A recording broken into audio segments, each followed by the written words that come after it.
today. I am the governor of college football. Yes, sir. The mayor of college football, a.k.a. Downtown Nino Brown. Yes, sir. Welcome to the first ever episode. We got a new show that we're doing, that we debuting. It is called CFB Unfiltered. I think this show is going to go crazy. I think the panelists that you see every week on this show is going to go absolutely nuclear. And you guys already know who we are. We got the mayor of college football, my dog, Nino, Downtown Brown. What's happening, Playboy? I'm good. Look crispier today. You know, a little upgrade. I'm ready to rock. It's been a long time. And Downtown. Hold up. Yo, I just got my my 50th eligibility, bro. I'm back in the portal. Let's get it popping, boys. Hey, you. Also, with us tonight, the waviest ever do it, been going crazy on the YouTube. My boy, CFB Moon, how you feeling, Playboy? Blessed and highly favored, man. Football is 3 days away. I'm happy to see y'all. Of course, we're gonna talk on another episode, debut episode, by the way. We cooking with hot grease, bro. Shout out to the governor. Hey man, this is gonna be a wild ride. It's gonna be an outstanding season, and I think we're truly about to reach our zenith with this form of college football. It's gonna be much more uploads this year for everybody who's interested. So, without further ado, we got a lot to talk about today. Where should we start? I mean, you just heard Nino in the opening talking about, hey, I just got my 5th year eligibility. Like, where in the hell should we start with so much going on? I guess I got the perfect place for us to start. Let's talk about this transfer portal eligibility and the loopholes that we currently have with the transfer portal. We all know that the Protect College Sports Act is supposed to be some form of guardrail, right? To help alleviate some of the issues that we have with the sport. Out of everything we've seen this past offseason, from we all became lawyers and we learned about temporary restraining order, aka TRO, with the Brendan Sorsby situation, to now, this is by far the worst shit I've ever seen. Sorry, mama, if you're watching. In the history of the sport. Nino, we're going to start with you first. Man, talk to me. What's going on, bro? We got players going back to college and players that are pretty damn good want to go back to college. Talk to me, brother. Bro, I'm dumbfounded. Like, I thought the Barrymore, the whole scandal with Brendan Sorsby was going to be the shitstorm of the year for college football. But oh no, we got dudes in NFL uniforms, bro. Been learning NFL playbooks, sitting on the sideline at NFL preseason games. Nah, bro, the bag a little bit better, in college. I'm gonna go back for one more year. Yo, what's that gentleman from Miami? Cam McCormick, whatever his name was. I guess we can't hate on Van Wilder no more, right? Like he was the pinnacle of the guy who could never leave it alone. Yo, these dudes left and came back. Like, what? TJ Harden, Anthony Hankerson's like, bro, you guys were on teams, though. You were one. Daquan Wright, put the video up, please. Daquan Wright had a chance to literally like be on the roster. Now he's asking to get released. Coaches getting calls from college coaches like, yo, what's up, my dude? You gonna use him? Because I could use him. Weird, right? It seems like he's in the college transfer portal again in practice, but then I saw him warming up after the rain delay today. Absolutely wild. What's going on crazy. in college football right I mean, I don't even know what to say. Look at him. I mean, as far as I know, he's had a medical issue that wasn't allowing him to practice. That's a medical, issue. It's nothing to do with me, and then, and then he was cleared, so we dressed him just in case we had to have him. But when you don't rep, it's hard to put him on the field. JT was out there, so we didn't want to get Blake hurt, and he's only been with us a week, and we had a number of things where Browns hurt Browns, and which to the naked eye you won't see, but we had a number of things that way when you're putting in guys that haven't really been there, and some of that's true, and some of it, isn't good enough from us as coaches once they go out there. But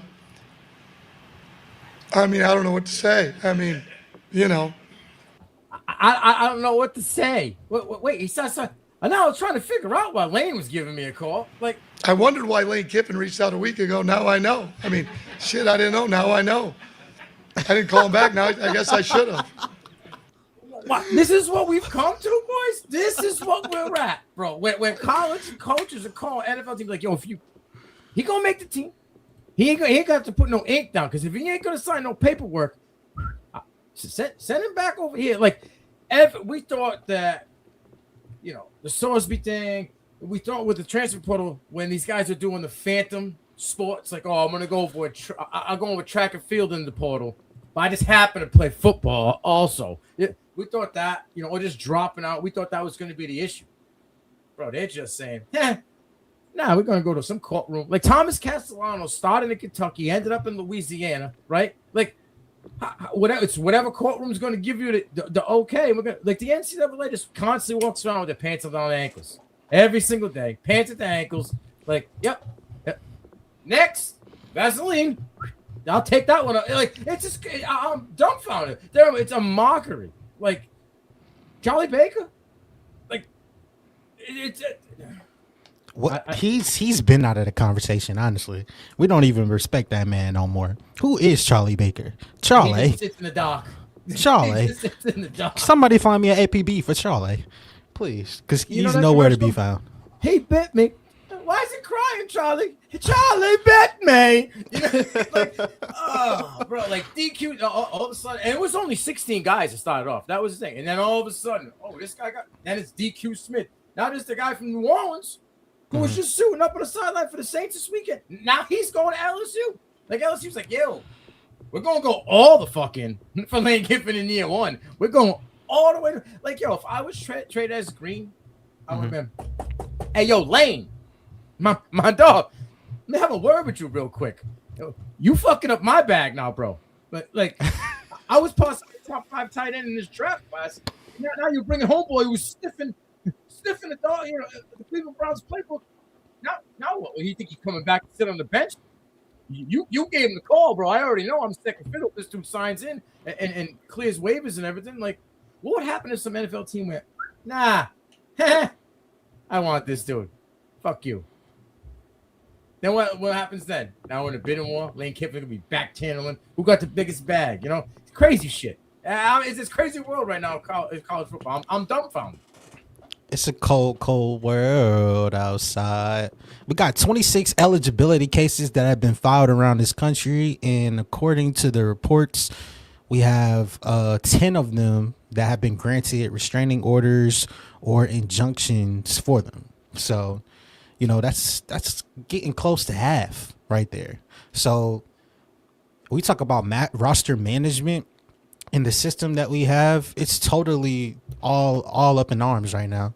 And then when you look at the courts being able to litigate in its case-by-case basis, that makes it even crazier. So even if you do have a 5x5 window, you're still going to have a case-by-case basis with the players. You might have one player that has 5x5. You might have another player that got treated dirty or can't get eligible because they truly ran out of eligibility, like a Joey Aguilar. It's going to be so many different A through Z options. That's where we're headed right now. The Daquan Wright situation, when I saw this, I couldn't believe it. I never in my wildest dreams thought that I would see college, NFL, then college. Like, you can't even go back to road. You can't even take your player and import him back to road the glory after your career is finished. So I don't know why we're able to do it now. Like, it's really crazy. But I think this is the biggest talking point pretty much of the night, because it's inescapable. And where we are right now, I think NIL has created just like a Pandora's box that we can't get back from. And I know that maybe the people in the Senate is looking at this too. There's going to be another provision in the bill that we're going to have to think about that wasn't the case about a month ago. It's crazy. Great comment right here, and I absolutely love it. Like, this is what's going to happen. You know what I mean? Like, this is what they're going to do. But I mean, I don't know if there's always going to be that kind of that good temporary idea, restraining order. That this is where the loophole came in. They opened it up saying that for the 2027 class, there was the 5 for 5. We're giving the 5 for 5. We're going to, but then the guys are like, whoa, well, 2022 plus 5, I should be able to get it. Let me get a little bit of this. So and then once you grease the palm of one judge in some courtroom somewhere, right? Got to grease the other side. Then it's I give him a seat. He won. He can go back to play. Like it's kind of crazy. It's just so what do we stand on? LSU You know? got 3 or 4 of them, right? Like 3 or 4 of the guys that have been committed that make out of these 25. LSU got 3 or 4 of them. It's wild. Like Tommy Castellanos is going to go to Texas Tech. You've been hearing that a lot too. I mean, I've been hearing and I'm not. And now I'm hearing when it ain't QB2, it's QB1. I mean, expected, but no. What are they doing? QB1, like this guy's coming in there. Boom, let's go, let's roll. QB1, Thomas Castellanos. But like, can he learn his playbook on the fly? He couldn't even learn BC's playbook. I mean, but he is well seasoned in college football. I mean, shit. You can cook a steak well seasoned too, but it's gonna be like shoe level. I mean, Tommy Castellanos beat Alabama last year. We gotta put respect on the name. He turned Deuce Robinson into a 1,000-yard receiver. We gotta put respect on his name. You want to pull up Florida State's outcomes from last year too? No, I know, I get it. I'm talking about Tommy. I ain't talking about Florida State. Tommy was part of Florida State. He was leading the hell over there. Now he about to be a Texas Tech Red Raider with the oil money, which is wild, bro. Like he couldn't even sniff a tryout at the NFL level. So we coming back though. So is a judge going to rule in favor for this to just pause it? Because you saw the Joey Aguilar get denied, then the Trinidad Chambliss gets approved. We got case by case basis. So if the judge is not getting involved, like is it going to need way more coaches to speak out just to get how you going to go that way now? Because now it's because the 5 for 5 you can't go back. Like this is it. This is the shitstorms now. Yeah, but I don't think it's gonna dry up. I don't think the shitstorm is gonna continue. Turn your mic on real quick. I don't think it's on, KT.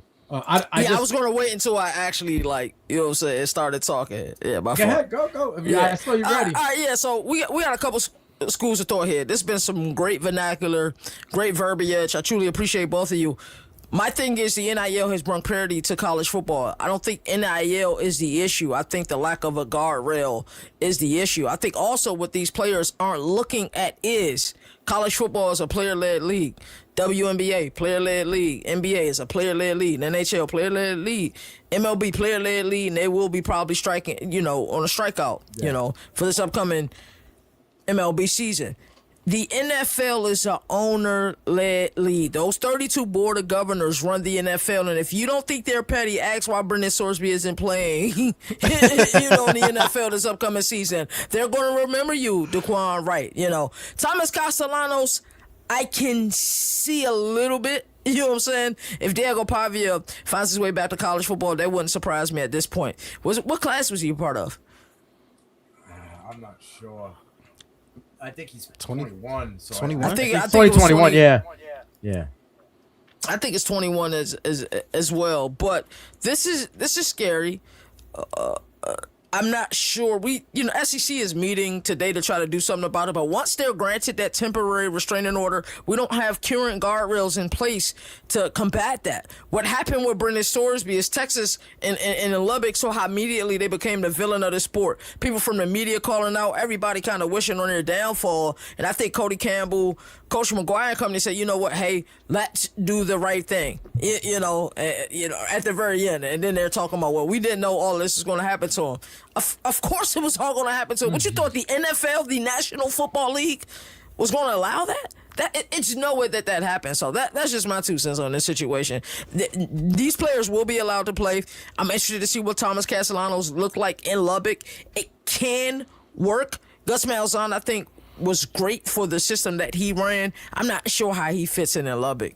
That's my key. And is he a better option than Will Hammond? I think is the other question as well. I think it's the health of Will Hammond. I think it's this, like you said, seasoned quarterback. They were ready for a veteran quarterback, and this team was set for a veteran quarterback to take the realm, not a kind of grow as we go. My thing here, and I want you guys to kind of take it and give me an answer, is NIL, we spoke a little about how it's kind of changed the landscape of the game.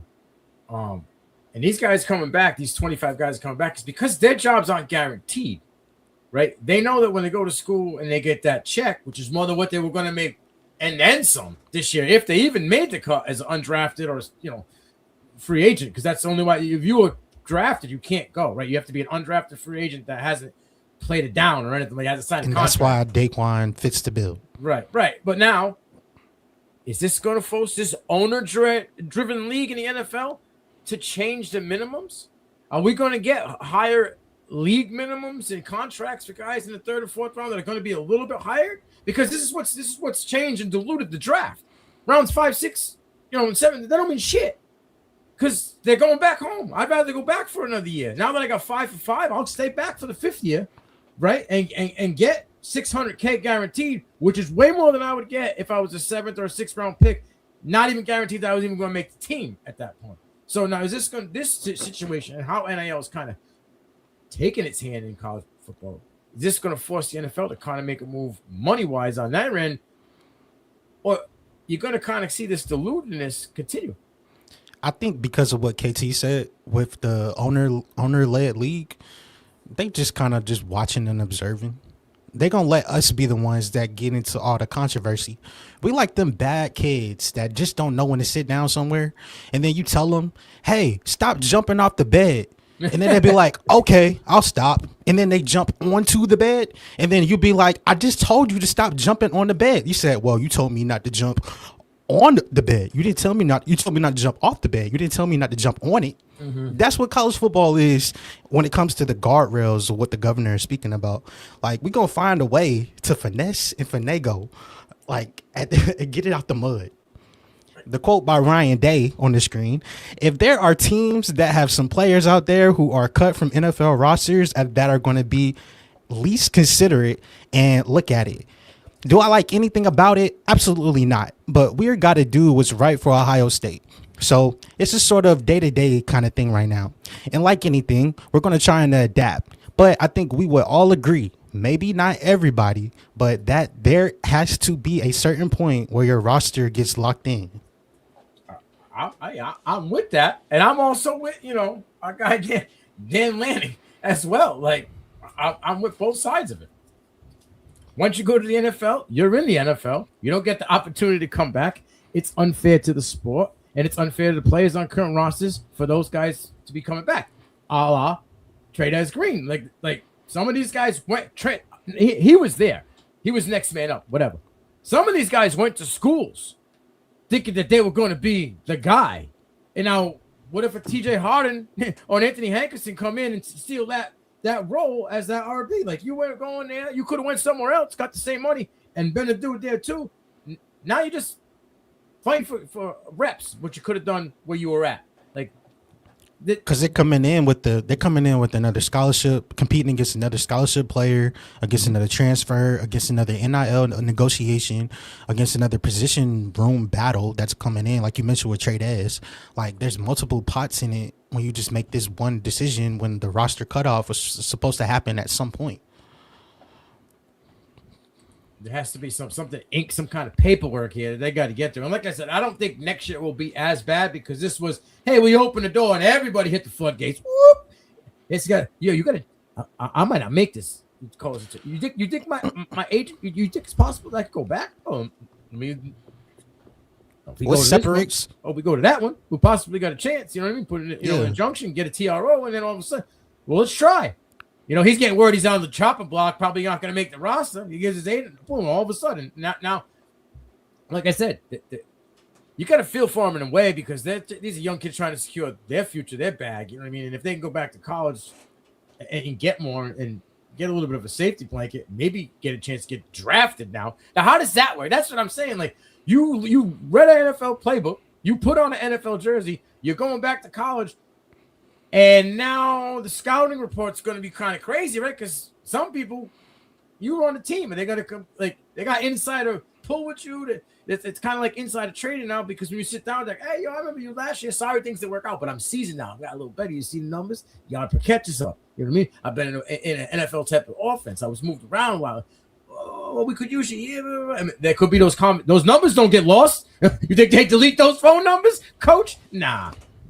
They're going to have to find a way to, like I said, filter it out because right now it's unfiltered like this show.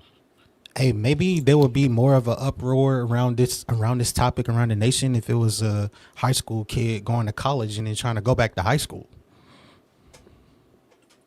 And what happens if this kid reclassifies, right, and then unclassifies? Something's going to happen. They're going to try to do the kids that come down. Oh, I'm going to reclassify to this crap. But you know what? Nah, I don't know if I'm gonna be that guy. I'm gonna go back. I want to be the one. I'm coming out in 2028. Nah, yeah, 2027. Yeah. Going back to school, boys. Nah, you guys bring up some outstanding points. It's really interesting because of the delusion of these players. They don't truly understand how they're being misled by a lot of these agents. Unless you go back and, as a quarterback, you put up crazy numbers, or even as a tight end. I just don't see the NFL, and as petty as the NFL is, I don't see how you get another opportunity. If you were UDFA at the end of 2026, granted, if you want to get your bag. But what happened to hard work? What happened to finding a way to, hey, I'm going to make the most of this preseason time? Granted, we don't get 4 preseason games anymore at that level, but the Terrell Davises of the world, Dak Prescott, yes, I'm naming players that were drafted. Tony Romo, same thing, where they found opportunities in preseason, and I don't know. They're being misled by these agents, and the heartbreaking thing is I don't think they're understanding truly how they're being misled by the agents. Well, dollar signs is all they see.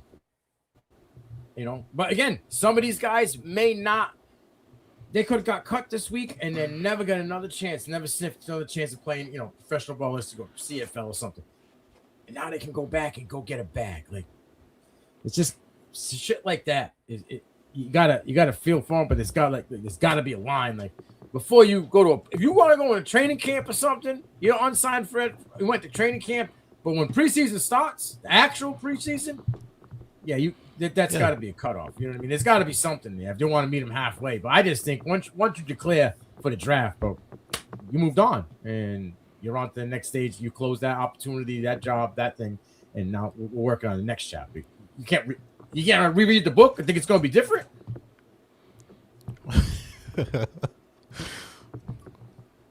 Good question. This is Unfiltered College Football. This is what the hell we're talking about. We're going to take all topics and face them head on. We don't give a damn. Up next, we want to talk about the AP Preseason All-Americans, and then we'll get into a little bit of the AP Top 25 poll, rapid fire style. So first team offense was Dante Moore. Running backs, Keywan Lacey, Ahmad Hardy. Tackles, Carter Smith, Trevor Gooseby of Indiana. Trevor Gooseby of Texas. Guards, Evan Tingsdahl. How you say his name? Tingsdahl? I don't know how you say that. From Cincinnati. Tingsdahl, yeah. I don't know how you pronounce that. Cincinnati, Sade Hurst. From Houston, center Cade Piper, 4th-year Iowa. Tight end Trey Green. Speaking of which, wide receivers Jeremiah Smith. This is a no-brainer. Ohio State Malachi Tony, 2nd year, and then Cam Coleman at Texas. All-purpose, we got Wayne Knight of UCLA. Kicker is Tate Sandell of Oklahoma. First team defense, we got Colin Simmons, Dylan Stewart. Tackles, we got Amari Washington from Oregon. We got David Stone from Oklahoma, my dog. Linebackers, we got Rasheem Biles. We got Xavier Atkins. And then we got Elijah Hardy. Cornerbacks, we got Leonard Moore, of course. Ellis Robinson, the 4th. And then at safeties, we got KJ Bolin. Seemed like he's been there forever. And Corey Perch is just a dog if you haven't seen him yet. And then we got Bray Hubbard at Alabama. Punter, we got Evan Crenshaw. You guys want to talk about that before we get to the second team? Hey, Nino, what you pressed about over there, man? I don't know. I just feel like I get the 3 wide receivers, right? I get all that, but I'm a Muhammad Hardy fan, but he already might not even play the first game. We don't have any love for other backs out there, and it's I don't know. The guy was the best running back in college football last year, bro. I know he's on a new team, but shit, you don't even get a look at. I don't know.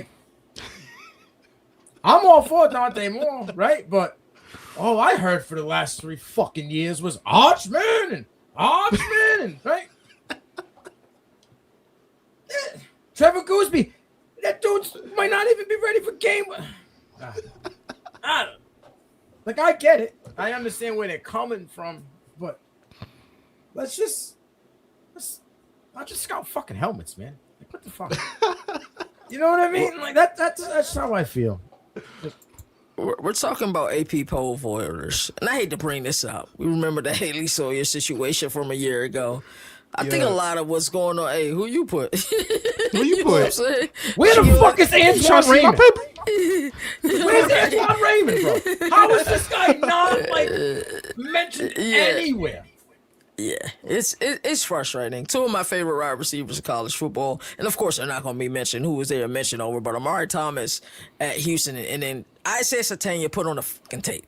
just put on the tape. That's all I actually put on the tape. And neither one of those guys may even make one of these teams. I haven't even looked at it, but he's at lots of Texas State. Did KJ Duff die? No, he's still there. Like, I understand it's Rutgers, but both of these guys are top in the class, bro. KJ He made second team. He made second team. Mario Craven, did we forget about this dude? Oh, Casey Concepcion left. He don't exist anymore, right? Isaiah Horton's going to take everything away from him. Like, this dude ain't going to get nothing. Hey, you know how we have coaching trees? We should have player trees, because there's a player tree from a guy that we just talked about earlier in the show, Tommy Castellanos. You know, Deuce Robinson is second team All-American. Hey, Moon, when it comes this time, like usually like 10, 20 days before the season starts, right? Yeah. For the past 3 years, all I've heard, and I know that I'm low-key in South Carolina, but all I heard is, man, Nicholas Harbor ain't a guy that big, that strong, that fast, shouldn't run that fast. Yeah. Where's his mention? Like, nothing. Nunca. I know there's a guy out of FAU that could possibly have the most targets in all of college football this year. I don't even know they put his name on the list. Easton Messer. Come on, Messer, my dog. Bro, I'm dumbfounded. Like,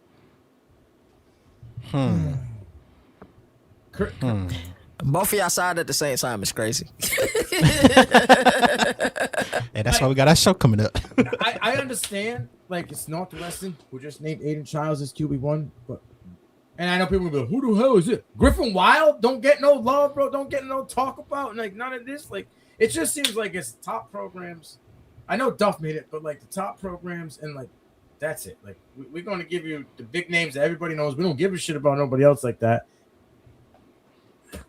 I'm just disappointed. I shouldn't be disappointed because I should be used to this shit by now, right? But I'm just disappointed. AP poll never disappoints. Let's talk about the second team. I appreciate these comments. Artistically incredible.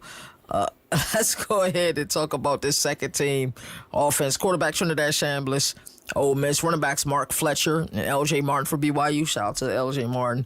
I think he may be a Heisman finalist at the end of this year. Tackles Caden Green and Jordan Seaton. Guards are Greg Johnson, Luke Montgomery. Center Drew Bobo. At Georgia, tight end is Terrence Carter from Texas Tech. Wide receivers Deuce Robinson, Charlie Becker, KJ Duff. All-purpose player Cam Cook at West Virginia. Kicker Lucas Carinero from Ole Miss. Second team defense, we got Anthony Smith from Minnesota. Look at Minnesota getting some love. John Henry Daly from Michigan. Imagine if they had Coy Perch still. Ooh. Say that again. I said, imagine if they had Perch still on their team and not an Oregon. Man, yeah, they'll be probably crazy. Top defense in the nation. Mm-hmm.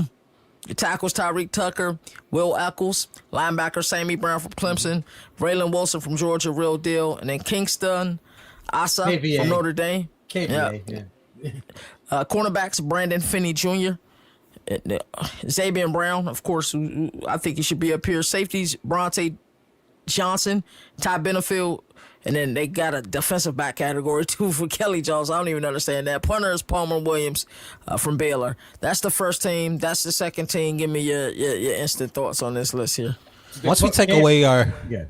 Oh, okay, cool. Once we take away our feelings about who they left off for who they did put on, I feel like it's pretty solid. I would put Trinidad on my first team though, because I feel like there was just nobody that had college football in the chokehold more than Trinidad last year. It was just hard to stop, and I would put him on my first team over Dante. But that's just my preference. Just like I would have Tradez Green on my second team versus Terrence Carter on my first team. That's just preference, you know. I love Cam Cook getting love on the second team.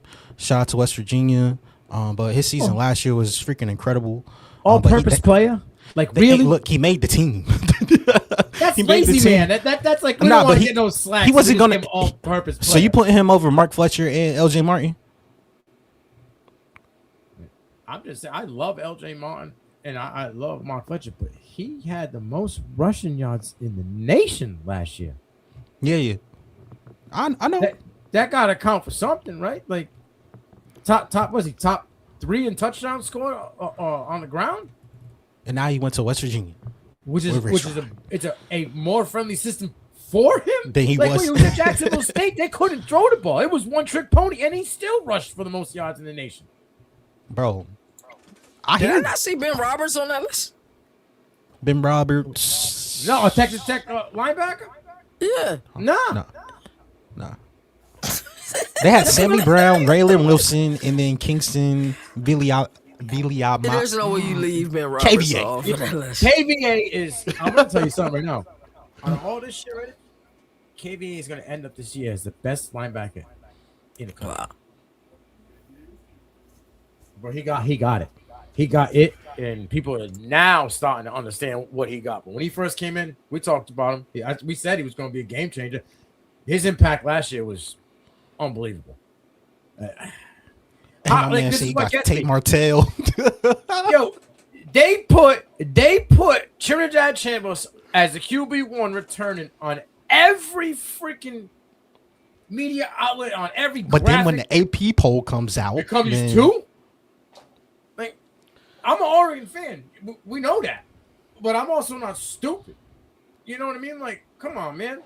I don't get the consistent inconsistencies when it comes to the AP. Like, we'll see it every year. We did it last year when we started putting teams in for wins over whatever. And then, well, they beat a team, but that team last week was just, they wasn't consistent. Because then when all of a sudden the team from, Mountain West started doing it, oh, well, they got to work. When Army and Navy started doing the same things, they didn't get as much love or jump in the poll as other teams. And so it's the consistent inconsistencies with the AP that kills me. It's the players on the list are good.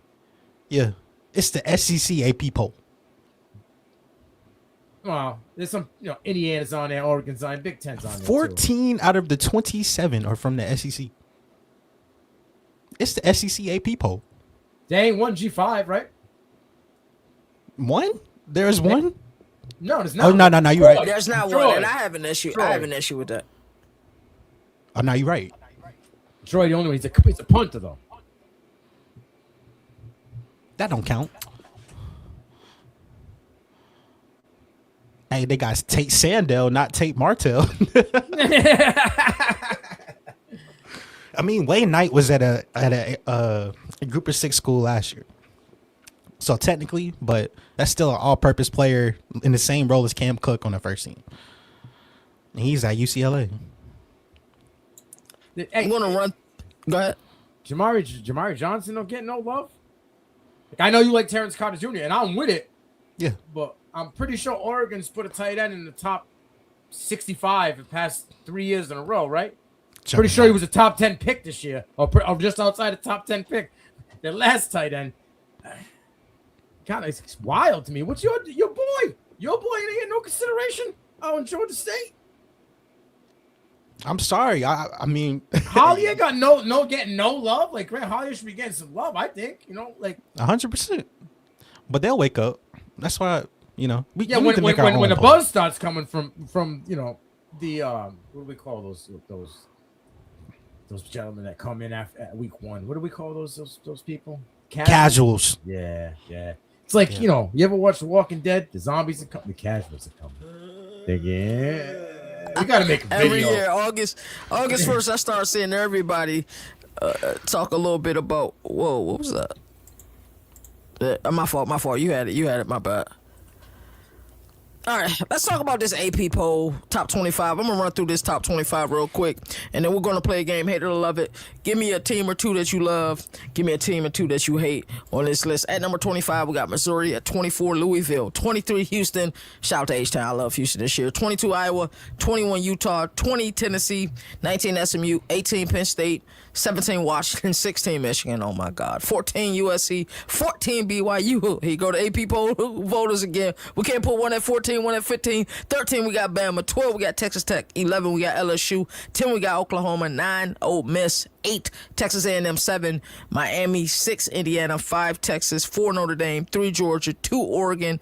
1, Ohio State. Hate it or love it. Let's start with you, Boom. I hate that Indiana is ranked number 6. You are a national champion and you retained your entire coaching staff. I know the talent switches and it might look different, but that man got Josh Hoover, Turbo Richard. I mean, he attacked the portal like a YN, and he ended up coming out on the other side, you know, looking at all this quote unquote Illinois people that's pushing them to the wayside. But I feel like 6 is disrespectful. I hate that. Another thing that I hate, Oklahoma at number 10. If we are penalizing Texas Tech for having a quarterback that's unsolved yet, because we don't trust Will Hammond, if we watch the film, but I like Will Hammond, but the nation doesn't, then why are we penalizing Oklahoma for having John Mateer come back? He's back. Oklahoma's defense is probably the best in the entire nation. I put Oklahoma in my top 5. That's just me. That's just my preference. I put and then my last one, USC. Like USC is tied at 14th with BYU. I'm sorry, Brigham Young. I'm sorry, Brigham Young. I'm sorry, but I have the Trojans higher. That's the ones that I hate. And then I'll say the one that I love. Ooh. I don't know. I really don't know. Yo, let me get in it real quick. So Moon at Indiana at 6, right? Give me 7. Like Mario Cristobal should be an angry son of a bitch. Like yo, they literally plugged in whatever they replaced with similar, if not better, talent. Like, yo, this dude should be a grandma drone, like wanting to kill these people that he's getting ranked so low that they how they outranked below Georgia is mind blowing to me.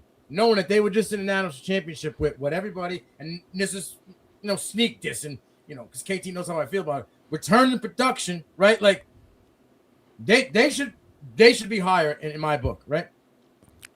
They was in the Natty and got better. Yeah, thank you. This is what I'm saying. How? Plug and play guys with if better production, or could be production in their lineup. Like gone. Don't understand it. How the fuck is Michigan at 16?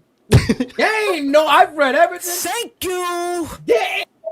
Bryce Underwood just barely is starting to get people to think he might be able to throw a football, bro. Like, how in God's name do you got these dudes at 6? I don't even think they should be in the top 25. I'm sorry. I don't even think that's a hot take. I just do not see. They're going to be relying on that defense for 70 to 80% of games. I don't think Bryce Underwood is ready. I'm ready to almost go out there and say that Bryce Underwood is probably a bust. Should have stayed at LSU, where he said that they develop quarterbacks, and that's why he originally committed. Then he went to a school that really hasn't developed a quarterback at the NFL level since Tom Brady, and he didn't get developed. At Michigan kind of got developed at the NFL. Hey, that money developed, though. And I'll give you another disrespectful one right below him. Yo, he tried to leave, and homeboy said, "Get the fuck out of here. Ain't happening. Ain't happening." Washington, they got their guy back. That's a quarterback that everybody's sleeping on. DeMond Williams, bro, yeah. They have their next guy to replace David Boston. He's already in the lineup at wide receivers. He's the man up. Like, they have running backs. They have a coaching staff that's returned. They didn't lose nobody.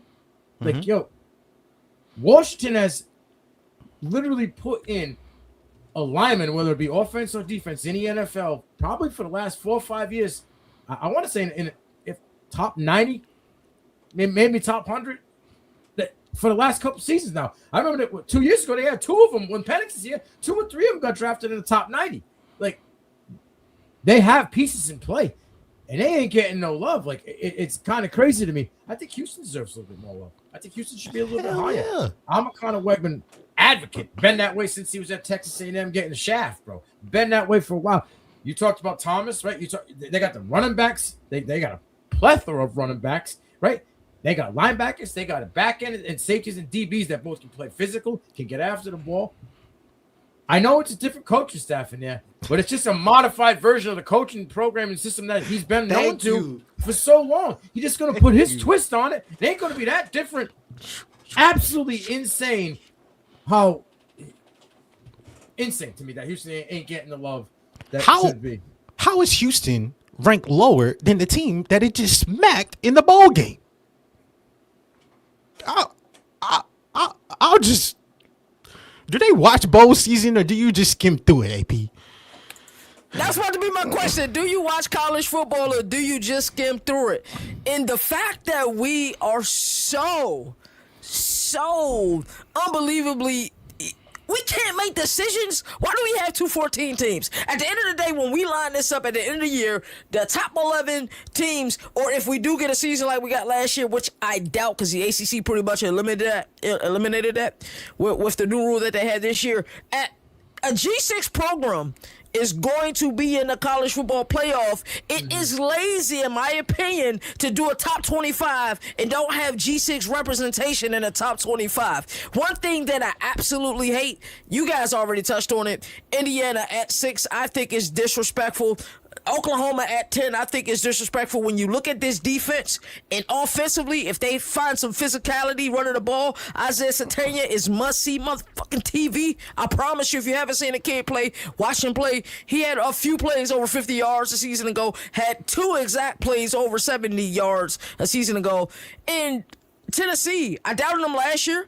Yeah. But I had faith that Faison Brandon would be the guy this year. What they were able to do with Joey Aguilar in a couple of months, hats off. We do get on Heupel because we don't believe they reached their full potential down there. But Joey Hazel and Josh Heupel got the most out of Joey Aguilar. If they pour that love into Faison Brandon in a system that absolutely shreds the SEC, I love Tennessee at 20. Penn State, get the fuck up out of here, bro.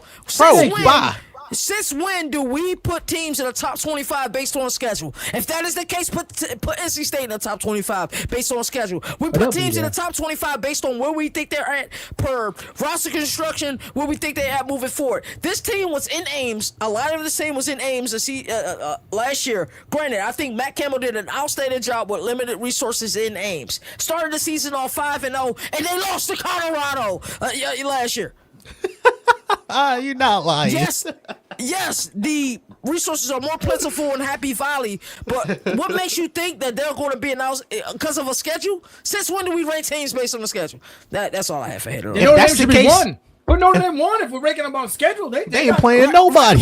Right, exactly. Put Notre Dame at 1-2. BYU, I need you. You win one big game and you're automatically undefeated. Right. BYU, I need you. Miami, I need you. You got to take down Notre Dame because he's going to go to Michigan. Michigan should not be in the top 25. I agree with that. I know 100%. you're both a big SMU and Kevin Jennings fans, and I get it. He's not healthy right now, but I get it.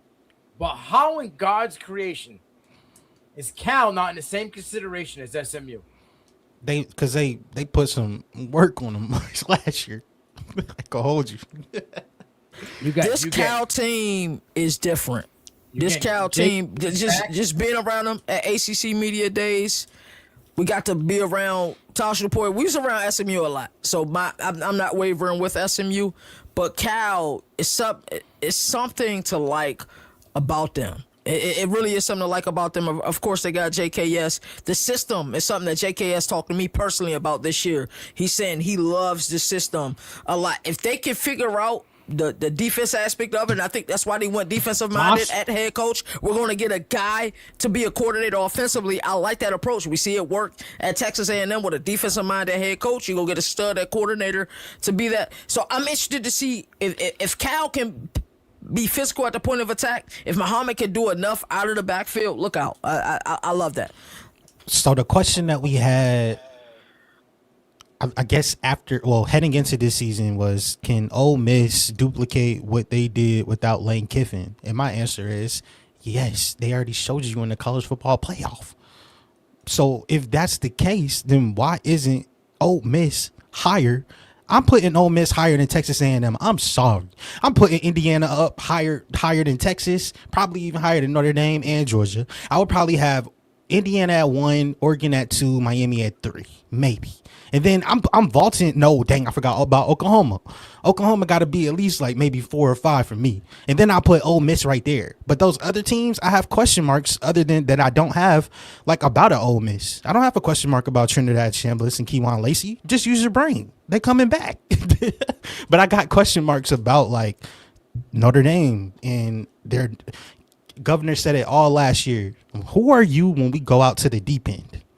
When we go out to the unshallow waters and it's sharks in the ocean, who are you when we get out to the deep end?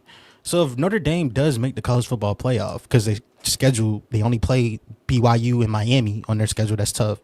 Sorry, BC, but you know, I'm just looking at this like, yo, we got to put respect on Ole Miss, you know, and I got to put respect on Oklahoma, Tennessee. Now that we got Faison Brandon, we can finally get to a talking point, and people got to actually dissect their roster now instead of talking about a quarterback competition, because I kind of thought that Faison was going to win. I know Jalen, a George McIntyre guy, but I think it's good for Tennessee. Which Faison from the jump, baby. Yeah, so that worked itself out. Go ahead, Governor. My apologies, brother. I got a question for you guys. BYU, Kalani Sitake, right? Who had the ability to go to Happy Valley. There was a few other teams interested in him where the resources are more plentiful in Provo. I think me and Moon talked about this during Big 12 Media Days. What's hard to duplicate is the culture that you get in Provo because of the honor code. It was kind of a cry for help. It reminded me of Kenny Dillingham a season ago when he had the rant after the first practice of the season, where he's like, hey, we need more resources. You know, this is coming in August, no, fall camp. What did you see? What do you know? It's kind of I'm a little afraid a little bit because I was high on BYU coming into the season. But I'm like, what did you see? Just like Kenny Dillingham a season ago. That's my question to you both.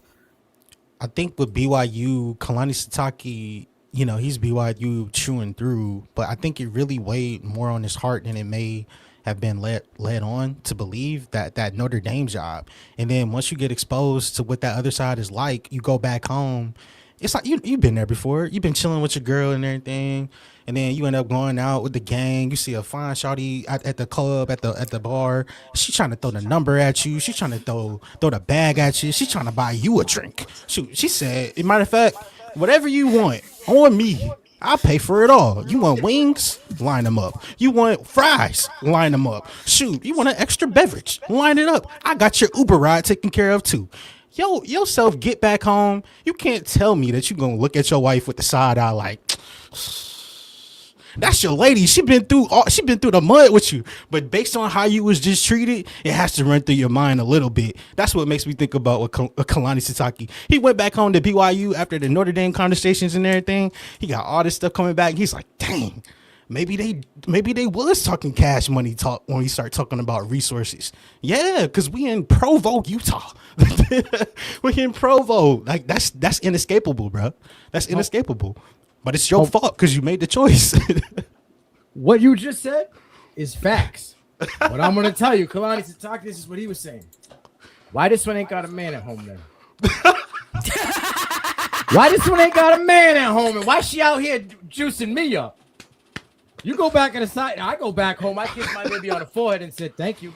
And Kalani said, I like Pop-Tarts and staying out of trouble. That's all. Hesse said, look, we got this, we got this, we got this, we got this we can give you. And he said, I probably can't bring my fucking guys, bro. I got to start all the way the fuck over. Yep. I'm going to run this out for a couple days, bet my bag a little higher over at BYU, and then I'm going to run it back with my boys. I'm sorry. Yeah. You know what I mean? The grass ain't always greener on the other side, you know? you get over there, and then you get catfish. Oh. Whoa. You look good in the picture. They don't look like you now. What happened to your eyebrows, shorty? You know what I'm saying? So I think they'll be okay. I hate this 14 shit. Like, just put him somewhere. Like, I got a couple questions for you guys. Their offensive coordinator needs to be put on the hot seat himself, because that's we can start off there. They can't stand, bro. And that's the reason why I cannot. I cannot stand, bro, either. Because BYU is way too talented for your mid concepts. I'm just being honest. On TFB Nation Unfiltered, we gotta be real, and that's the reason why they're at 14 and they tied. Because if we had to choose any program to tie, the AP said. Oh yeah, let's pick BYU. Once last year. I think they were tied once last year in the rankings. It's easy to do. It's Brigham Young. Just be like, who's beat BYU? I got a confession. I was gonna do Roderick for like episode 3 or 4 Governor's Playbook. I put on the film. I turned it off. I said, no, I'm not doing this. I'm not doing this, bro. They way too talented in order for them to, be at 14, and it showcases like the coaching. Like, it matters. Defensively, you got a lot of talent. Offensively, you got LJ Martin. Like, that by itself should be intriguing. A tight end at the dog, bro. A tight end as a dog. Bear coming back. Wide receivers that I like the wide receiver coordinator, but like, bro, the offensive coordinator, it don't even seem like you can draw up a concept, and that's just what we've seen consistently over the last couple of years. Just hasn't changed.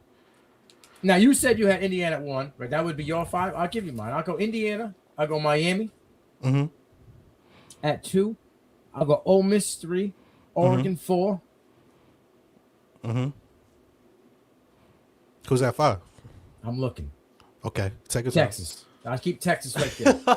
Okay, I rock with it. I'll keep Texas right there. I rock with it. So you got Texas over Ohio State. I don't trust Julian saying, bro. Okay. So you on the arch bandwagon? I've heard that in 4 days. Jalen said it 4 days ago as well. Them 2 deep water games that they got in last year with Miami and Indiana exposed a lot. When he might be the most, whatever you want to say, consistent passer or efficient passer. Accurate. Efficient, yep. When the bullets get flying in that boy's face, bro, he like a deer in the headlights.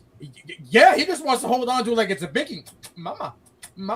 Like, we can't have that. We cannot have that, bro. This is Big Ten football. You put your jock strap on, you put your cleats on, you tighten that motherfuckers up tight. You get out there and you do your thing. No asking for a bubble. Oh, why is there so many guys? Why am I getting hit so much? Oh, no. Like, that's how I feel. Hey, you said a biggie, cuz. Yeah, like, bro, like that same thing with Gunnar Stockton. Eat shit, dude. Yeah, you could take a beating, but you can't throw a fucking deep ball, bro. Like, nah. Get out of here. I'm sorry, Jalen. I know that's your man, and I'm not being disrespectful to you, but this is unfiltered. I'm unfiltered right now. It is what it is. It's unfiltered college football. I'm sure he'll be in the comment section shortly talking about that. Who's your G5? I'm going to go UNLV. They should be on this fucking list. For G5? Don't you read my mind. Don't you read my mind, Nino. Don't you read my mind. It took me 3 years of eating shit. I ate shit for 3 years, but Jackson Arnold going to prove me right this motherfucking year. That's a solid pick. Jackson Arnold? Has Memphis decided on a starting quarterback? I do not think so. Aaron Nolan or Marcus Stokes? I'm telling you, man. Going into American Media Days, nobody changed my more than Coach Huff. When it comes to football, and this dude eats, sleeps, breathes football. And I think the winner of that game wins is the G6 representative, the winner of that UNLV Memphis. I hate to put that much on a week 0 game, but I think the winner of that game, I'm leaning UNLV right now just because with all of the weapons that they have. Jaden Jet Thomas is one of the most underrated backs, one of the most disrespected backs on college football. He's undersized, but people confuse that with his ability to run in between the tackles. Probably got the best vision in all of college football. There's some runs he has. I'm like, how did he see that? And I played running back, not at a very high level, but I was decent at it. Like, how did he see that? So I'm with you on LV, but Memphis is the team. I think it should be Marcus Stokes. I really do. I got a pick, but it's gonna be so unpopular, and I don't care because it's CFB Unfiltered. Hold on, we gotta solo you. We gotta solo you before you say this. We gotta solo you.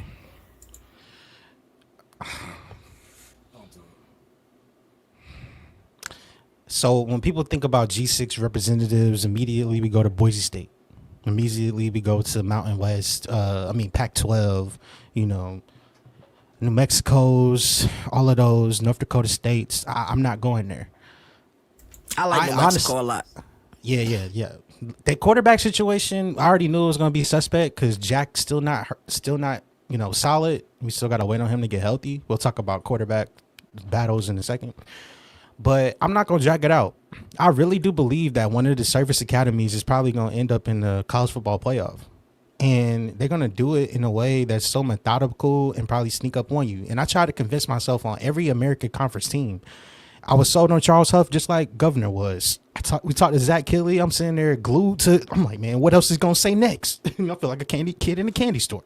When I sit here and talk to all these conference coaches, from Casey Killer to Alex Mortensen, all of it.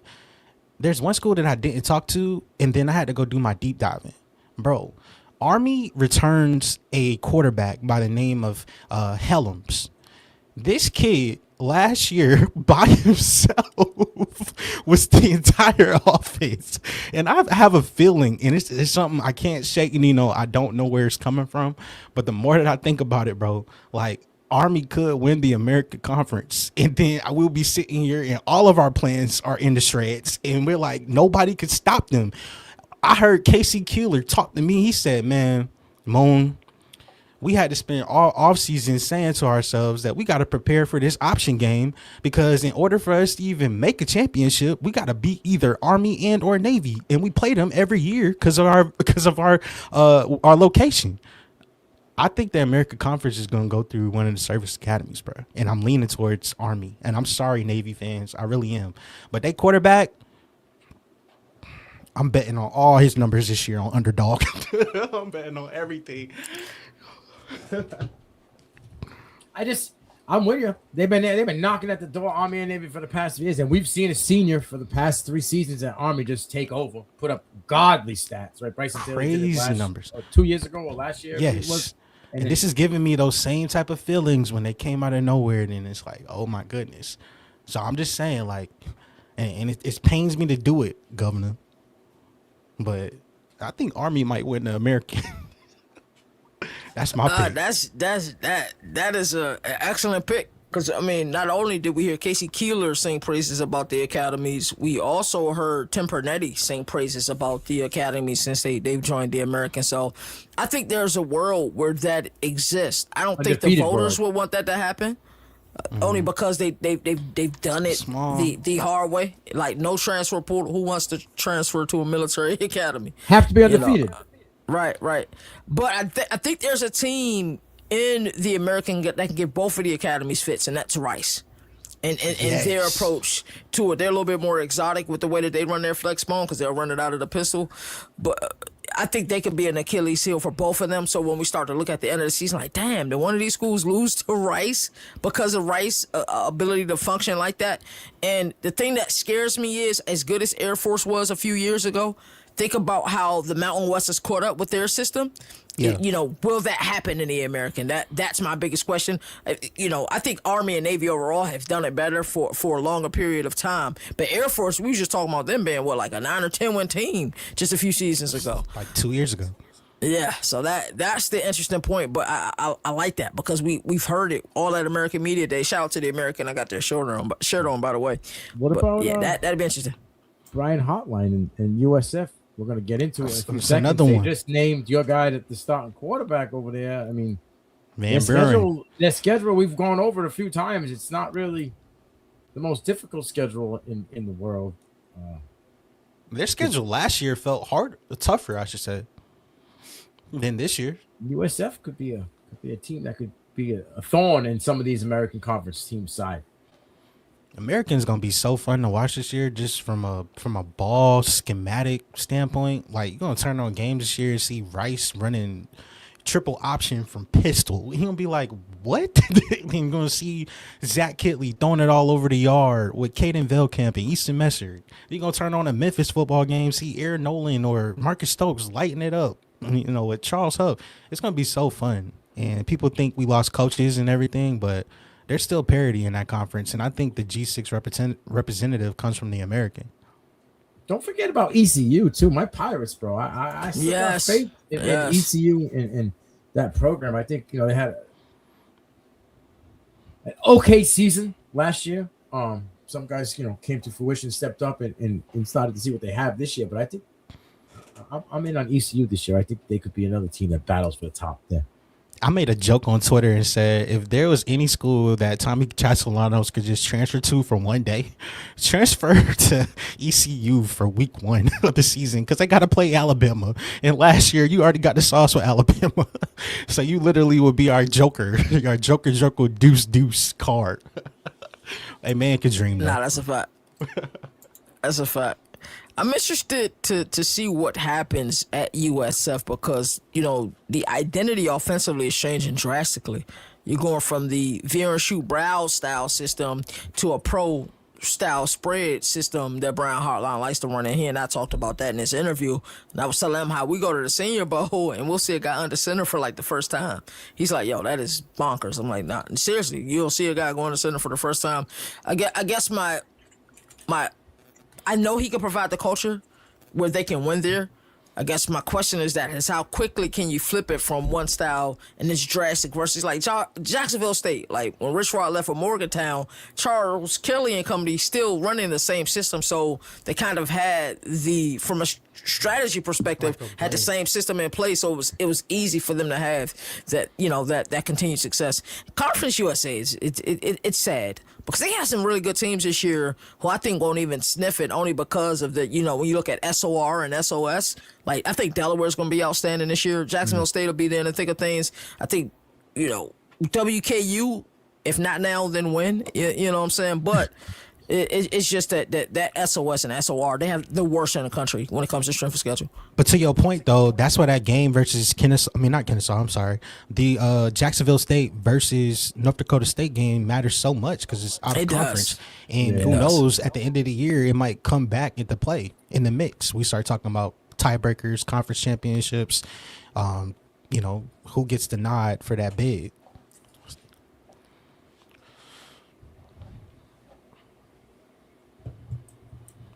Get into these QB1s that just got announced here.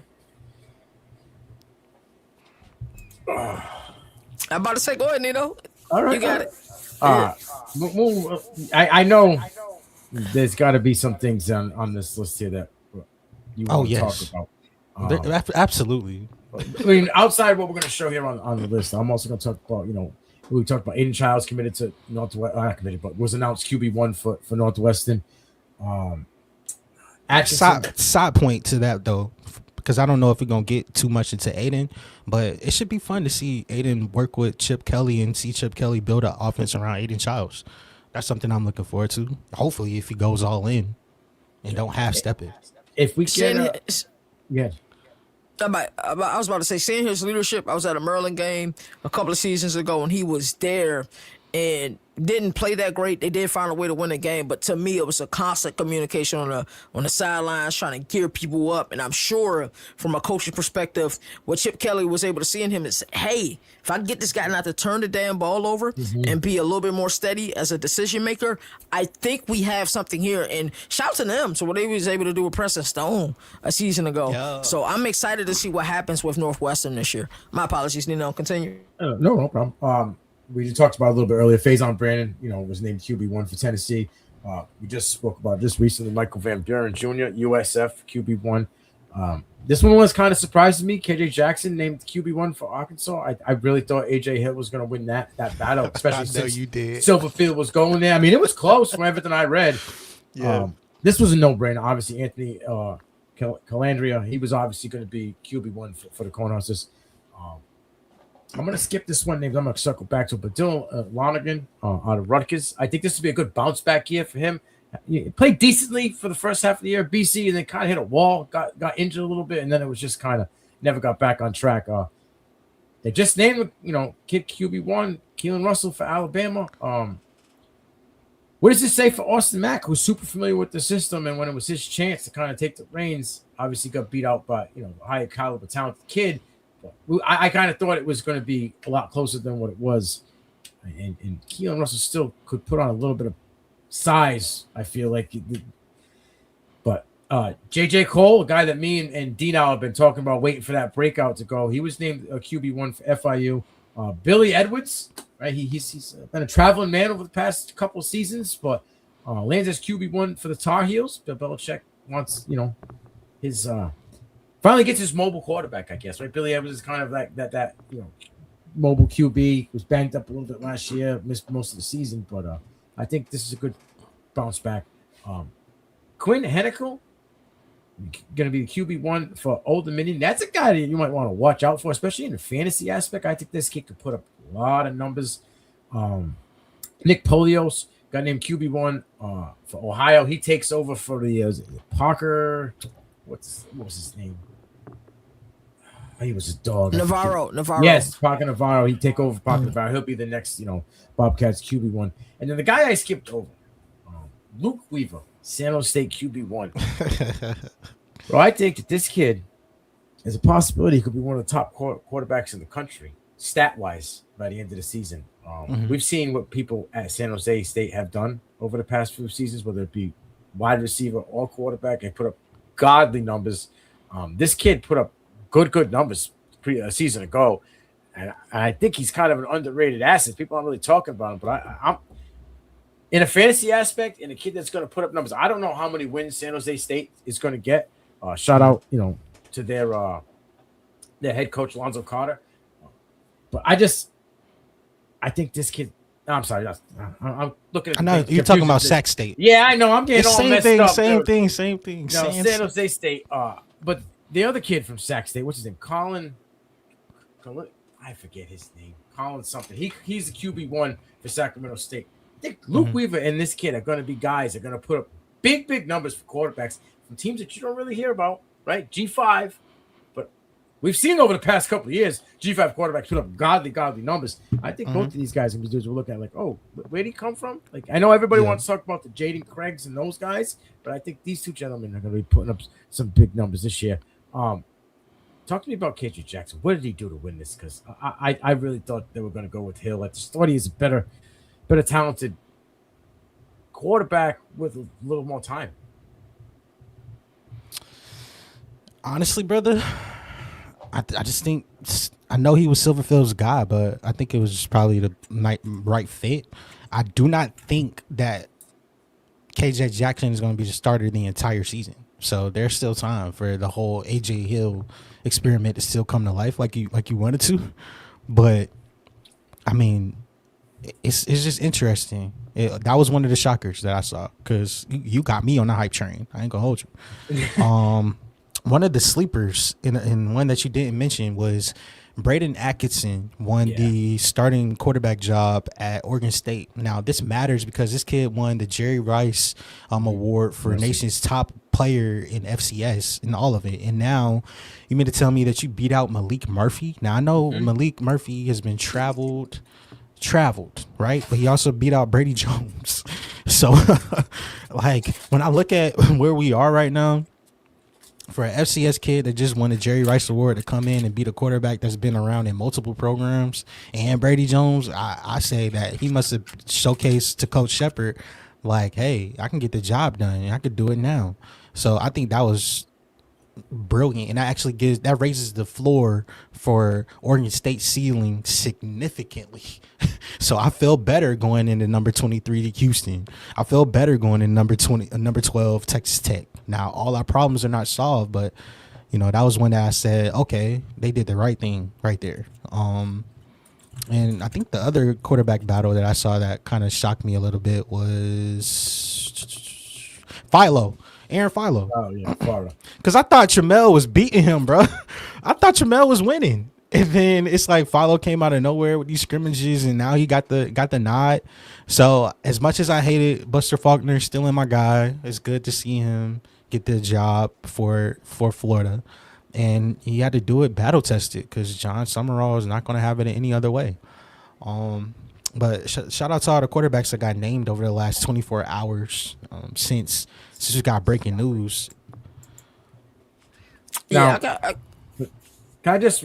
I fucked up, but I got confused with San Jose State, and I saw Sac State, so fucked me all up, Unfiltered, The reason why I was talking about Weaver, dude, was it Walter Egert Was their Walker quarterback- Eggett Walker- last year, Yeah, he put up Eggett. number Eggett. with 3,500 Scudero. yards, dude, and almost 30 touchdowns.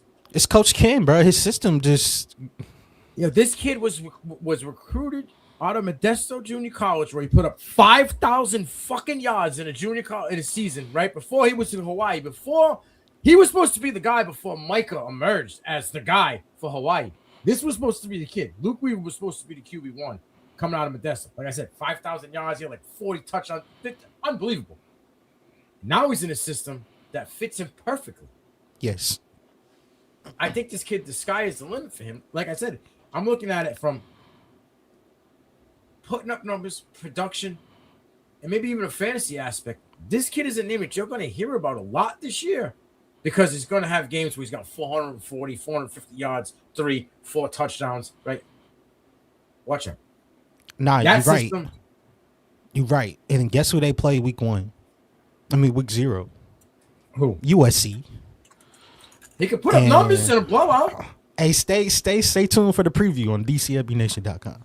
But we talked about Luke Weaver and what you said 100%. And I think he could put up numbers too. Yo, October 4th, when they go play Hawaii in Hawaii, this guy's going to be fucking motivated out of his balls. We taking the over in that game. Yeah, no matter exactly. But what do you think is going to happen when he plays Cal Poly, right? Eastern Michigan. I'm sorry, I know Max Crosby that you pumping up the stadium, but come on, Nevada. You know what I'm saying? Like he's a ceiling raiser, just like Braden Atkinson is for Oregon State. Like he 100%. changes the conversation around the program. So now you can't just dismiss them as, oh, they're just the nation's worst. I'm so happy that we starting to get clarity now, so we can actually have balls and everybody think that they a guru. Because and now you got San Jose State with an actual dude on their roster. you bringing back at Rutgers, Greg Schiano always brings his defense, always brings it, right? Brings that pressure. You're bringing back a top 5 running back in Antoine Raymond, right? And you're bringing back easily a top 5 wide receiver in college football, KJ Duff, and you're getting someone experienced behind the line with Dylan Longerin. We saw what he did for the first half of BC. I'm sorry, I'm from Massachusetts, but the talent of BC was nowhere near the talent that Rutgers had last season. That's just a fact. There's no KJ Duff at BC last season. There was no Antoine Raymond at BC last year. So I think Dylan Longerin, if he can get his shit together, there's a chance he's one of those 3rd, 4th round QBs coming off the board in the draft this year, because after the first 5, it's open season.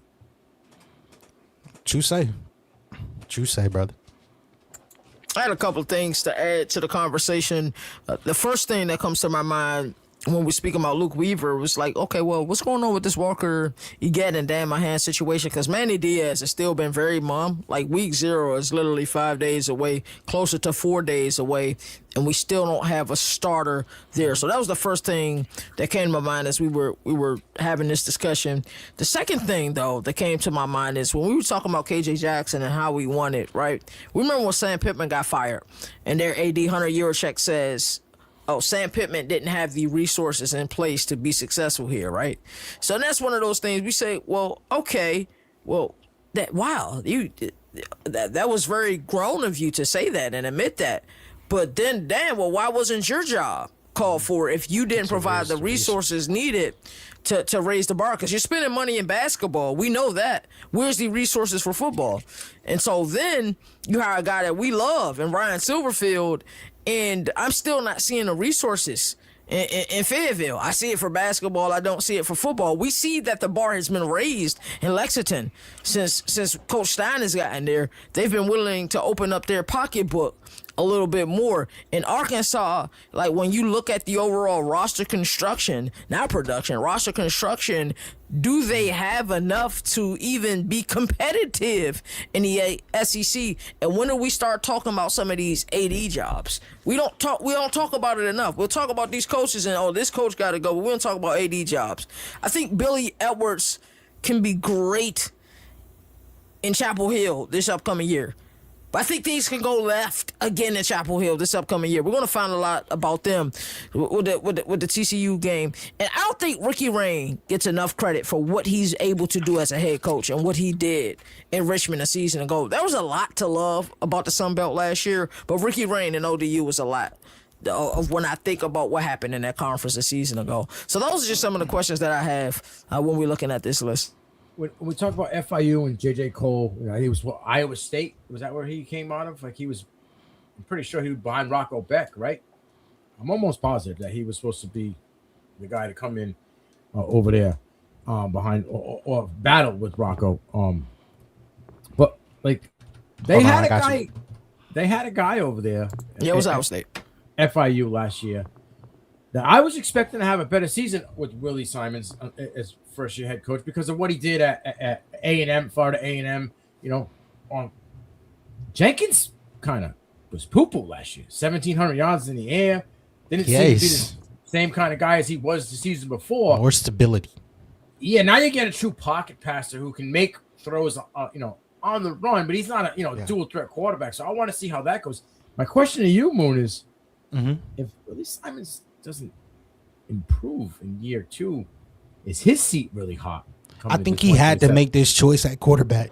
It's the most logical choice. It makes the most sense as far as program trajectory. They started off the season horrible in my opinion last year, and then they wrote the ship.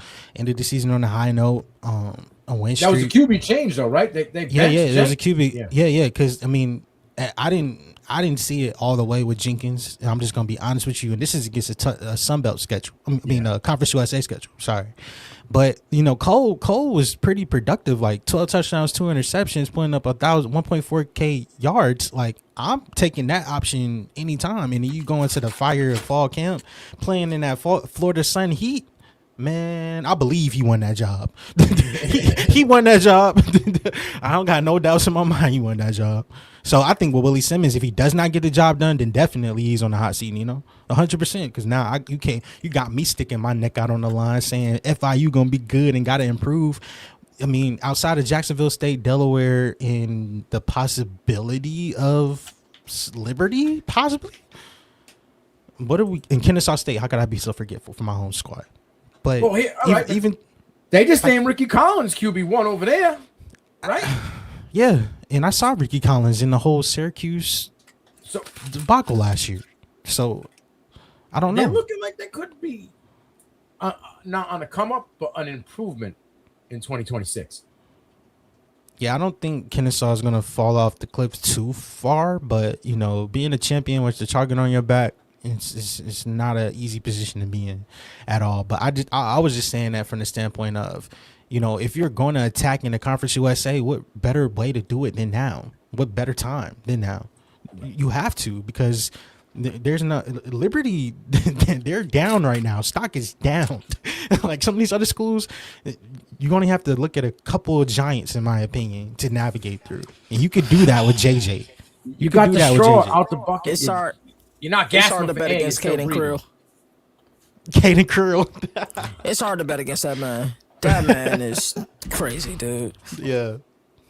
And then what Charles Kelly's doing right now is just consistency. Don't change nothing too much. Just do what you can. Get us the wins. Try to win the conference. When you're looking at J.J. Cole at the helm. When you're looking at Kari in the backfield, I know it's not a lot of experience, but had 100+ attempts last year. Right? I think there's your comment. When it comes to who's catching the ball, I couldn't tell you. Yeah, we both can't. But I know they bring Gaines over there, Greg Gaines, but he no disrespect, but he was struggling to get reps at Iowa State before he transferred over there with Cole. So maybe there's a connection with them. We'll have to see. Maybe like a Caden Velkamp, Easton Messer connection. Not saying to the same extent, but the same familiarity. I just think it's a floor raiser, just like the rest of them. It's a floor raiser, and it makes me take them seriously because Keon Jenkins just held onto the ball way too much for my liking. Way too much. And then it made things complicated when you're trying to establish a run game because you can't do it on 3rd downs and 8s all the time. So, where do you put this? Because I'm a huge Jordan Shipp wide receiver out of UNC. I think he's a guy that's going to take a huge step forward. Well, I thought he was going to take a huge step forward this season coming up, but I'm not the biggest perpetual fan of Billy Edwards. To be honest with you, I mean, anybody can be better than Gio Lopez and Max Johnson was last year, so we'll have to see. But do you think crazy enough, Max Johnson just got a job at Georgia Southern, right? Isn't he started? He took advantage of the 5 for 5. Wow. Hey, that's crazy how the college football world works. Put in some terrible situations. I don't think he's ever had the same coordinator back-to-back years. Probably his has entire collegiate career. Yeah, I think he's been put. I seen the talent. I seen that he has it, but he's just been a part of some tumultuous programs. Luke Fickell and them trying to find the culture. I thought he was gonna bring culture to Madison. They've been trying to find it. Went through an identity crisis, having Phil Longo there and trying to run the air raid in Madison, which is just crazy to me. So I don't know. And I'm not saying this situation is much better. He's just been in some piss poor situations. I hope it works out for him. So being at Maryland with Loxley. And Loxley just keeps changing coordinators. Yeah, and then before that he was at. Yeah, and then before that he's at Wake Forest or Georgia Tech. Didn't he go to both teams have changed coaches as well, so it's just always been constant change. I don't like making excuses for people, but it's just been constant change for this kid. But to your point about Ship, though, the wide receiver, I feel like he can get glitchy on anybody. And you talk about some of the better receivers in the conference that don't get enough love. He is one of them, but how long are we going to wait for the emergence to fully be seen because of what we're talking about with like Billy?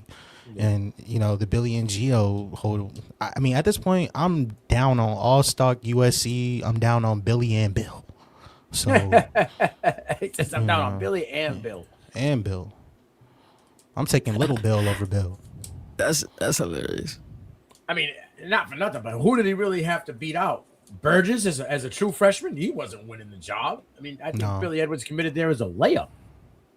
I just see everything around UNC right now, and I look at that ship drowning, and I'm like, I can't save you. Nobody can. You chose this, ship, man. You chose this. Hey, he can jump ship. He needed to jump ship. I was hoping he transferred out to an Alabama or something, because that would be perfect. SEC school or Big Ten, get out there. Who won the Charlotte quarterback job? Because they had 3 guys competing for one spot. That's a good one. I don't know yet. I haven't heard anything yet. I want to say it will be. Think it'll be Connor Herrera? Nah, I don't think it'll be Connor. Loftus doesn't win it. I don't think it'll be Loftus either. Damn, that's crazy. After he won the starting job at Duke for half a season and never just. I know he never panned out after that, but shit. What's my other guy's name? Cole Gonzalez?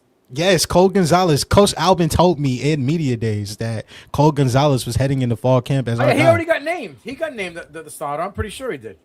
Oh, yeah, he already got named the starter? Okay. I'm almost positive.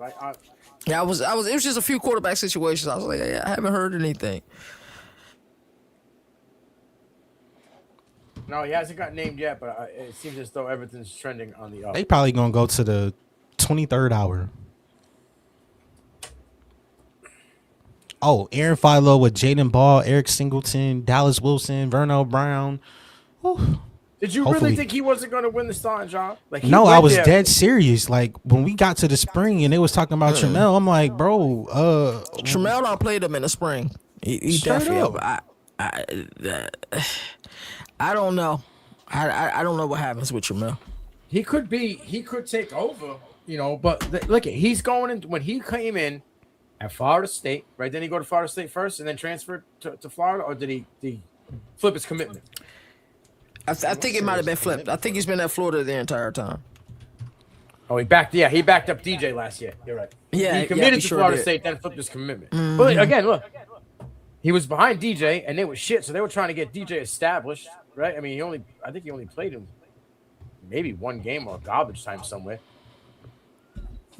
When they went and got Philo, I don't know, that was just a huge neon light saying, "There's your veteran, there's your guy you want to right the ship." I mean, look about it. How many times first-year coaches don't go out and get their guy? Right? Summerall's first year in Florida, he's going to go get whatever guy he could get. He wants to make sure he's got a veteran on the team that you can rock with.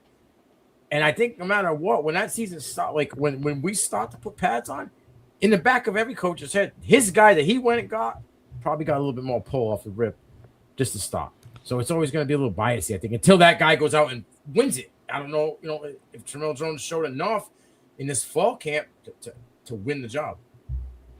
I mean, I feel like he did, but I think to what you said, I mean, it seems like Follow would make the most sense given what Buster can do and can unlock. But I think the better quarterback fit for the system, like the governor talks about, is Tramel, because he unlocks this. Yeah, he unlocks the downfield passing for this team in a way. But you're gonna try and tell me Aaron Philo's aura don't fit John Summerall's aura? No, it does, and he was solid, like in stretches. It does, for sure. That's like his guy. Like if Sammy Levitt is Lane Kiffin's dude, Aaron Philo and John Summerall, there's the same exact duo. Like they got the same vibe, they got the same mantra. I feel like if Summerall was in pads and I told you. I'm like, Philo's going to win that job. He's going to take the job at Georgia Tech. Like, he played a game and a half, and I'm like, look what he's doing to this crowd. Yeah, I remember we talked about it. They took, he literally put electricity back in that stadium for a game. We was trying to say Aaron Philo. Well, I was trying to say Aaron Philo should be the starter over Haynes King. Yeah, I was with it because I was seeing the movement, bro. I was seeing the fan base. I'm like, this kid only had one touchdown, but he had 330 plus yards in 2 games, right? Like, and at electricity. That time, Haynes King was struggling to stay healthy, so he wasn't putting up his 80 to 100 yards on the ground. He was beat up, so they had to, you know what I mean? I'm like, look at this kid. He's got moxie. He's got it. Like, he's a poor man's Timmy Tebow right now. Man, I thought he was walking into the season, only hitting a different step this year, but transfer portal happens. Yeah, it'd be interesting to see, but I think Philo is a good fit, at least to start the season over there. If things go left, bro, and you guys aren't producing and it's not working, then Tremel, it's you. We're gonna rock with you. I'll take the L on year one. In the Summerall era, we'll go with the kid. We'll produce. Oh, look at we got woo, unfiltered, uncensored. We're spinning it around like MTV at late night. You know what I mean? Back in the day. But I think Philo fits the dude to be there to start the season for the Gators. And hey, shit, with his game. His physicality, he can run the ball too. He ain't afraid to go up the gut with the ball. I'm not saying he's going to be Trinidad Shambles. I'm just saying he ain't afraid that the pieces around him. I mean, if ever I'm hearing about Dallas Wilson being 100% healthy, ooh, boy, watch out. Hey, that man Trinidad Chambliss plays football like the Dawson Creek's theme song hits for TV. Don't do that. I don't want to wait. Hey, that's right, Craig, every time, dude. That's how I feel about Trinidad. This has been an outstanding episode. Our very first episode of College Football Unfiltered. You guys get 30 seconds to have one unfiltered thought, and we will leave out the show that way. We'll start with you, Nino. My unfiltered thought is Jared Curtis is going to catch lightning in a bottle, and Vanderbilt is going to make a bowl game and be a thorn in the SEC for 2026. I think he's got it. I think people aren't talking about him and what he got. There's a reason why Georgia went out and tried to make this kid the dude. I'm telling you, I think Vanderbilt is going to turn over from that Diego Pavia, thing, and going right into this kid Curtis, and we're going to talk about this kid all year and for the future. I think Vanderbilt is a team in Tennessee that could be the best team in Tennessee. Mo, if we are penalizing Texas Tech for not having a quarterback position settled, why aren't we praising Oklahoma for having that quarterback back, and he looks buff, ripped, and juiced up on Mountain Dew? That's all I'm saying. Oklahoma probably got one of the best defenses in all college football, and I know the pass just got on in fall camp, but it's kind of easy to see to me. If you're a Sooners fan out there, screaming with me, Boomer! Test your TRT levels. Boomer. Test them TRT levels. Sooner. All I'm just saying, Oklahoma, I'm higher on them. Miami, I'm higher on them. And that was a diss to the AP poll. That's all I got. John Mattia, I need you to pee in a cup, sir. They gonna change. Look, John Mattia came with looking like he was on the roids. Say it, boy. He on something, though. He gained like 10 pounds of muscle. I hope it's still good for throwing that ball deep downfield. Yeah, we're gonna hope. We're gonna hope. Oh, shout out to all the games that kick off on Thursday for the FCS and everything. Shout out to y'all. And college football season is right around the corner. Knocking on that door. Hey, can we take a moment of silence for the casuals that's out there that's coming back?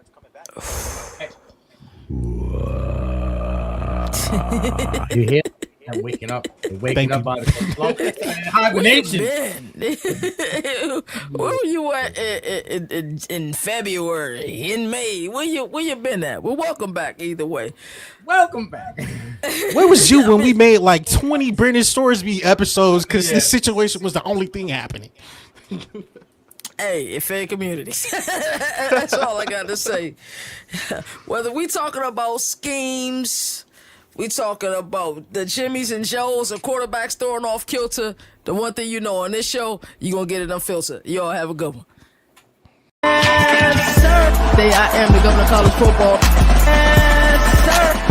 The mayor of college football, a.k.a. Downtown Nino Brown.